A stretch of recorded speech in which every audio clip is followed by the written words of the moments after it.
छत्रपती संभाजीनगर शहरातील seven hill परिसरातील सुराणा नगर येथील परीक्षा केंद्रावर या परीक्षेदरम्यान मोठा गोंधळ उडाल्याचं समोर आलंय।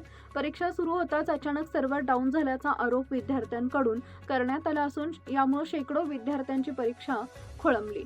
विशेषतः दूरवरून आलेल्या उमेदवारांना या अचानक उद्भवलेल्या तांत्रिक अडचणीचा मोठा फटका बसल्यानं परीक्षा केंद्रावर संतापाचे वातावरण निर्माण झाले असून आता कॉक्रोच जनता पार्टीचे संस्थापक अभिजित दिपके देखील विद्यार्थ्यांच्या आंदोलनात सहभागी झाले।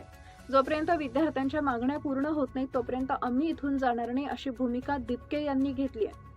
दिपके म्हणाले, आज इथं हायकोर्टाची परीक्षा होती। इथं खूप लांबून विद्यार्थी आले होते। ते जेव्हा परीक्षेला बसले तेव्हा त्यांना समजलं की इथले कॉम्प्युटर काम करत नाहीयेत, कोणाची स्क्रीन काम करत नाहीये। विशेष म्हणजे 10 मिनिटांच्या आत लॉग आउट होत होतं।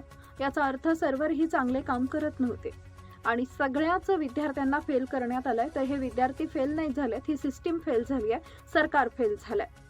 या सेंटरवरचे जे आहे तेच विद्यार्थ्यांना सांगत होते की तुम्हाला कळत नाही का परीक्षा कशी द्यायची। हे विद्यार्थी इतके लांबून आलेत, त्यांना अक्कला नव्हत्या का? चांगले पीसी लावायचे, चांगले कीबोर्ड लावायचे, सर्व्हर नीट करायचं, स्वतःला अक्कल नाही या सरकारला आणि विद्यार्थ्यांची अक्कल काढतायत। मुलांची अशी मागणी आहे की पुन्हा परीक्षा झाली पाहिजे आणि लगेच झाली पाहिजे। जोपर्यंत जिल्हा सत्र न्यायालयाचे जज बाहेर येऊन लिखितमध्ये गॅरंटी देत नाहीत तोपर्यंत इथून कुणीच हलणार नाही।